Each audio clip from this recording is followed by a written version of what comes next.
morning, and lucky me.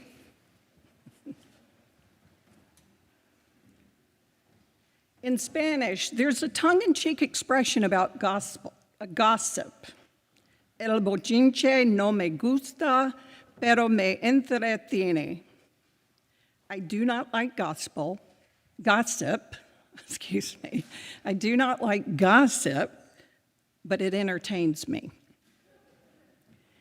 It usually comes right after someone says something like, "Did you hear about such and such?" Or, "Can you believe what so-and-so said?" The intention is to motivate the person about to share and the listener to listen up.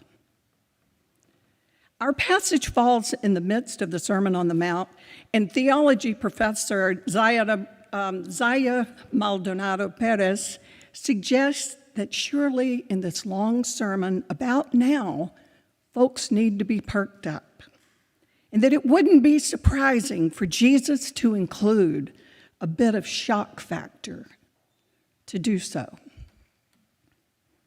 There's 6 of these passages in Matthew 5. You have heard it said, but I say. We heard 4 of them today. Now, you may have to wait a while to get the others, but they include turning the other cheek and loving your enemies. The ones we heard today deal with anger, adultery, divorce, and lying. And that's why I say, lucky me.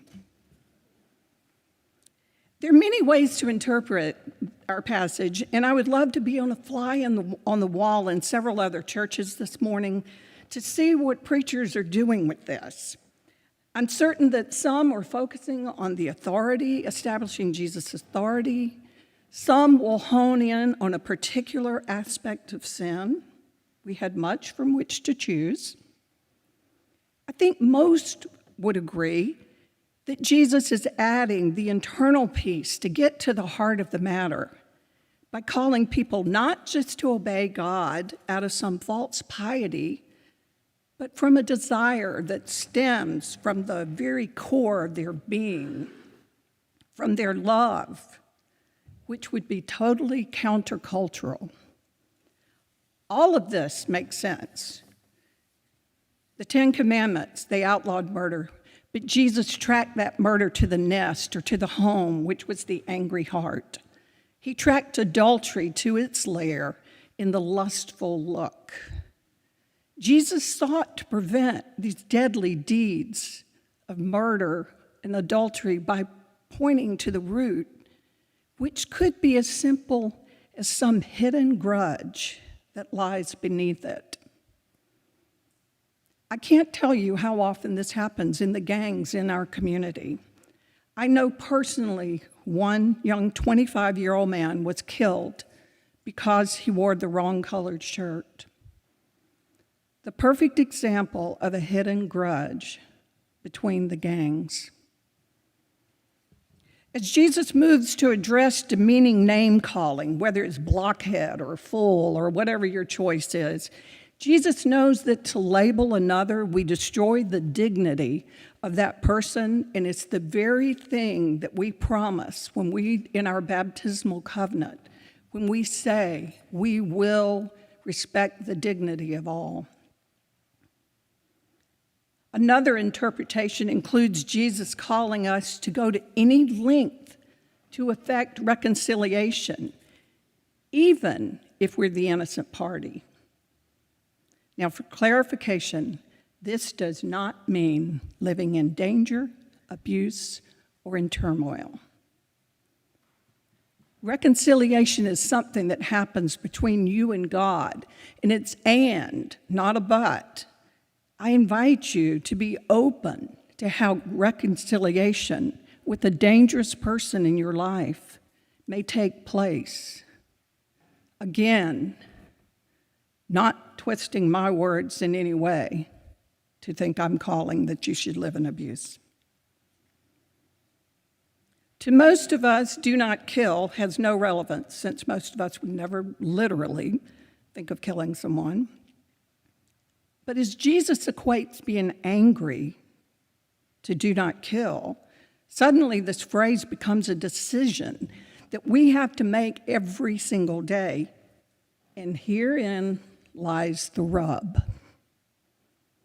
Most of us can probably grasp that if anger gets out of control, it could lead to murder. Most of us, as I said, hopefully all would stop before that happened. But then Jesus gets personal as he goes after adultery, divorce, and breaking promises. Every meaning in the passage are solid, and they're all true. But this morning, I have to agree with Methodist pastor Rachel May when she says it somehow seems spiritually lazy for me to say, let's just love everybody, get along, and all shall be well. It's a true statement.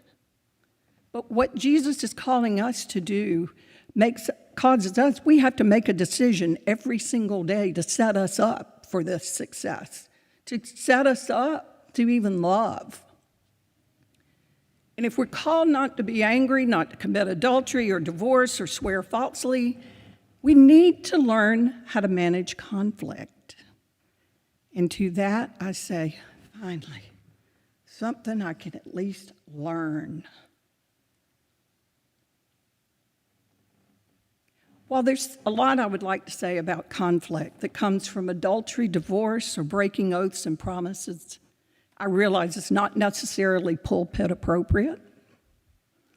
I did have a good chuckle with my two colleagues, Philip and Gray, about how I got the privilege to preach on the divorce passage this morning. While I have been married to my husband, Don, for over 30 years, it's a fact, it's no secret, that I was married in a previous life, and I have a beautiful son and 2 grandchildren as a result. Again, I have a lot more to say about that, but some things are better suited for small groups and one-on-one conversations. My door is always open.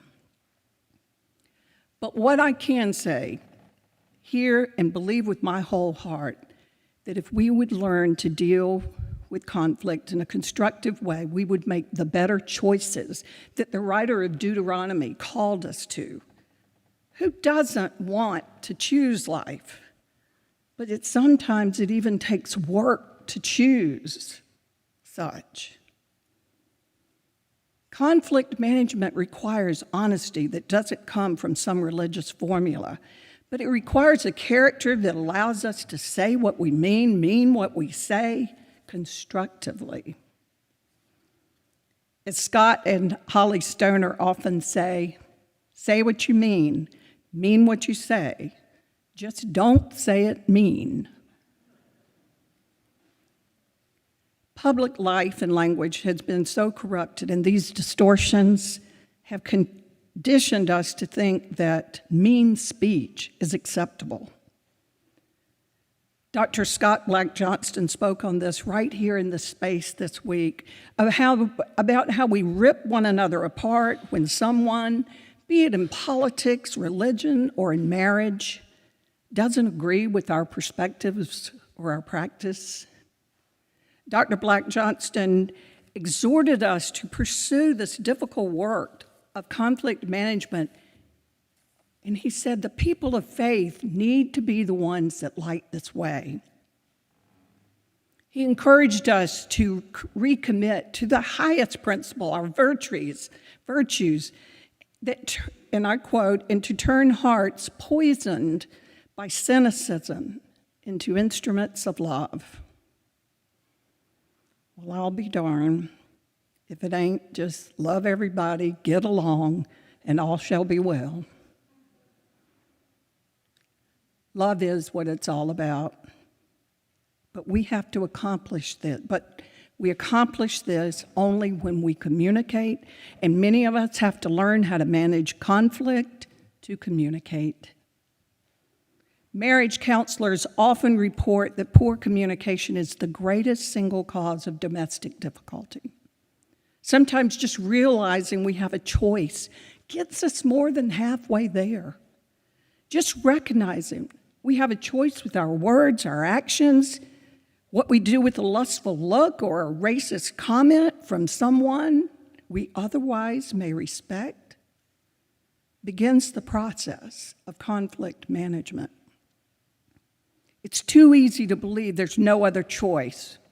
Just cut them off because they said such and such or because they believe this way or that way. When we assume that the way it has always been done or the way everyone else does something is the only way, then we are lost. Jesus mentions hell 3 times. I can't ignore it. Gehenna, or hell, was literally the valley of Hinnom on the southwest slopes of Jerusalem, and it was used as a garbage dump. Trash was burned with a continual smoldering fire. Now, I'm not going to get stuck here because I have no doubt this is the focus that so many preachers are choosing this morning. But Jesus is warning folks that there are consequences for letting things smolder, and he invites us to deal with it. Christians have long struggled to fulfill Jesus' desired way for us to live. Change, conflict is going to occur in marriages and relationships at work. And when we realize we have a choice, we can grow. But to quote Dr. Stoner again, change is inevitable. Growth is optional. Something about our shared commitment to God with each other is what makes us grow. That even when we don't know where that growth is going to lead us, it is how we accomplish that true love that Jesus calls us to. Amen.